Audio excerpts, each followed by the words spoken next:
আইসিসির কাছে অনুরোধ যে আপনারা আপনাদের মনটাকে পানির মতো পরিষ্কার করেন। আপনারা যদি আপনাদের মনটাকে পানির মতো পরিষ্কার না করেন, আপনারা যদি সারা জীবন আবর্জনার মতো হয়ে থাকেন, আপনারা যদি সারা জীবন একঘেয়েমি হয়ে থাকেন, তাহলে বিশ্ব ক্রিকেটটা ধ্বংস হয়ে যাবে। এভাবে আকুতি মিনতি করেছে পাকিস্তানের লিজেন্ডারি ক্রিকেটার ইউনুস খান।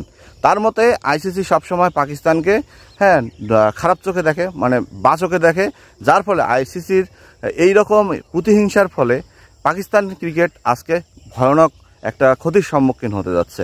তো এই যে তার এই যে কথা আকুতি মিনতি, তিনি আরও বলছে যে পাকিস্তান ক্রিকেট এমন একটা পর্যায়ে চলে আসছে যে ক্রিকেটটাকে এখন আইসিসি পারে উঠাইতে, আইসিসি পারে ডোবাইতে।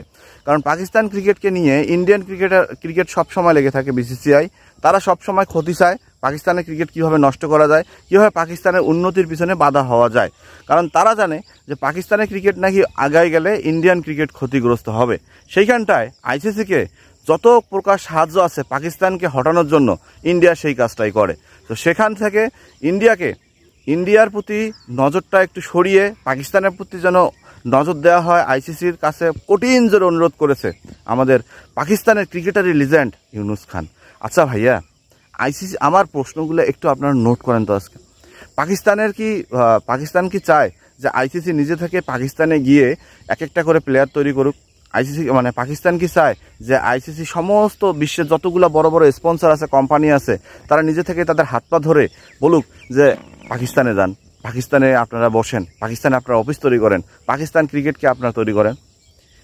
এইটাই মনে হয় পাকিস্তান ক্রিকেটাররা চায় বা পাকিস্তানিরা চায়। না হলে আইসিসির কাছে এই যে আকুতি মিনতি তাদের ইন্ডিয়াকে ঘিরে করতো না, তারা কখনোই করতো না। তারা অ্যাটলিস্ট নিজেদের ক্রিকেট বোর্ডের সাথে কথা বলতো, নিজেদের ক্রিকেট বোর্ডকে নিয়ে এগিয়ে যাইতো। এটা কথা আমি বারবার আমার ভিডিওতে বলি যে পাকিস্তানি ক্রিকেটরা কেন ইন্ডিয়ার পিছু নিয়ে থাকে আমি জানি না, এবং ইন্ডিয়াকে সবসময় হটানোর জন্য তারা কেন আইসিসির কাছে এইসব আকুতি মিনতি করে আমি জানি না। কারণ পাকিস্তানের কোনো আকুতি মিনতি আইসিসি তো কখনোই রাখবে না রে ভাইয়া, এটা তো আপনারা জানেন ভালো করে। কারণ আপনারা কত টাকা দেন আইসিসিকে? পৃথিবীর একটা বাস্তবতা আপনাদেরকে আমি বলি, পৃথিবীতে যার টাকা আছে সেই শাহিনশা, সেটা দেশ হোক, সেটা মানুষ হোক, সেটা প্রাণী হোক, যে বেশি তার দাপট দেখাতে পারবে, যে বেশি তার টাকার অঙ্গ দেখাইতে পারবে, পৃথিবীতে সেই সেরা। ইন্ডিয়াও ঠিক আইসিসিতে তেমন। ইন্ডিয়া যত পরিমাণ বেশি টাকা আইসিসিকে দেয়, পাকিস্তান তার 3 ভাগের 1 ভাগও দেয় না। সেখানটায় কিভাবে আপনাদের আকুতি মিনতিগুলো আইসিসির কাছে পৌঁছবে একবার চিন্তা করছেন? হ্যাঁ, আপনাদের কথার সাথে আমি এইটা একমত যে ইন্ডিয়া একটু আইসিসির সুবিধা পাবে। হ্যাঁ, সুবিধা তো পাইতেই হবে। যে সন্তান আপনাকে বেশি দিবে সেই সন্তানকে তো আপনি বেশি ভালোবাসবেনই। এটাই পৃথিবীর নিয়ম, এবং এটা সমাজের নিয়ম, এটা পারিবারিক নিয়ম, এবং এটাই বিশ্বের একাকিত্ব নিয়ম। তো সেইখানটায় ইন্ডিয়া আইসিসি থেকে সুবিধা পায়, এটা সবাই জানে এবং সবাই বুঝে। কারণ কি, ইন্ডিয়া যত পরিমাণ টাকা আইসিসিকে দেয়, এই পরিমাণ টাকা বিশ্বের কোনো ক্রিকেট টিম দেয় না।